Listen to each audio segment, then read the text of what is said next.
ಸ್ನೇಹಿತರೆ ನಮಸ್ಕಾರ. ನೋಡಿ, ನಮ್ಮ ತೋಟದಲ್ಲಿ ಬೆಳೆದಿರ್ತಕ್ಕಂಥ ಕೆಲವೊಂದು ಸೊಪ್ಪುಗಳು, ಕೆಲವೊಂದು ಬಗೆಯ ಸೊಪ್ಪುಗಳನ್ನ ನಿಮ್ಗೆ ತೋರ್ಸಕ್ಕೆ ಎತ್ಕೊಂಡ್ಬಂದಿದ್ದೀನಿ. ಇದು ಯಾರೋ ಕಸ್ಟಮರ್ ಕಿತ್ತಿರ್ತಕ್ಕಂಥ ಸೊಪ್ಪು, ಬೆಳಿಗ್ಗೆ ಬರ್ತಾರೆ, ಅವ್ರಿಗೋಸ್ಕರ ಕಿತ್ತಿರ್ತಕ್ಕಂಥ ಸೊಪ್ಪು ಇನ್ನೂ ಅಲ್ಲಿ ಹೊರಗಡೆ ಇದೆ. ಸಾಕಷ್ಟು ಜನ ಬರ್ತಾ ಇದ್ದಾರೆ, ಅವ್ರಿಗೆ ಬೇಕಾಗಿರ್ತಕ್ಕಂಥ ಸೊಪ್ಪು ಇಲ್ಲೇ ಬಂದು ಬೈ ಮಾಡ್ಕೊಂಡು ಹೋಗ್ತಾ ಇದ್ದಾರೆ. ಒಳ್ಳೆ ಆರೋಗ್ಯಕ್ಕಾಗಿ ಸಾವಯವ ಪದ್ಧತಿನಲ್ಲಿ ನೀವು ನೋಡ್ಬೋದು. ಇದಕ್ಕೆ ಯಾವುದೇ ರೀತಿ ಕೆಮಿಕಲ್ ಬೆಳೆಸಿಲ್ಲ. ನೋಡಿ, ಇದು ಕಡಿಮೆ ಅಂದ್ರೆ ಒಂದು ಮಳ ಇದೆ, ಅಂದ್ರೆ 1.5 ಅಡಿ ಬೆಳೆದಿದೆ.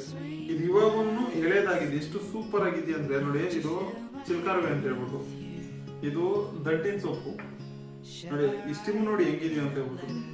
ಆಮೇಲೆ ಇದು ಪಾಲಕ್ಕಿ, ಹಸು ಗಂಜಲ ಮತ್ತೆ ಕೊಟ್ಟಿಗೆ ಗೊಬ್ಬರನ ಉಪಯೋಗಿಸಿ ಬೆಳೆದಿರ್ತಕ್ಕಂಥ ಈ ಪ್ರಾಡಕ್ಟ್ ತುಂಬಾ ಆರೋಗ್ಯಕರವಾದ ಪ್ರಾಡಕ್ಟ್. ದಯವಿಟ್ಟು ಪ್ರತಿಯೊಬ್ಬರು ಬನ್ನಿ. ಬರೀ 10 ರೂಪಾಯಿ ಮಾರ್ತಾ ಇರೋದಷ್ಟೇ, ಜಾಸ್ತಿ ಮಾರ್ತಾ ಇಲ್ಲ. ಇದ್ರ ರೇಟ್ ಬರೀ 10 ರೂಪಾಯಿ, ಒಂದು ಕಟ್ 10 ರೂಪಾಯಿ ಮಾರ್ತಾ ಇದೀವಿ. ನೀವು ತೋಟದ ಹತ್ರನೇ ಬಂದ್ರೆ 10 ರೂಪಾಯಿಗೆ ಸಿಗುತ್ತೆ. ನಿಮ್ಗೆ ಯಾವ ರೀತಿ ಸೊಪ್ಪು ಬೇಕೋ ಎಲ್ಲ ಸೊಪ್ಪುಗಳನ್ನು ಸ್ಟೆಪ್ ಬೈ ಸ್ಟೆಪ್ ಇದೆ. ಇದು 5ನೇ ಬ್ಯಾಚ್ ನಮ್ಮ ತೋಟದಲ್ಲಿ ಇವಾಗ ಬೆಳೀತಾ ಇರ್ತಕ್ಕಂಥ 5ನೇ ಬ್ಯಾಚ್.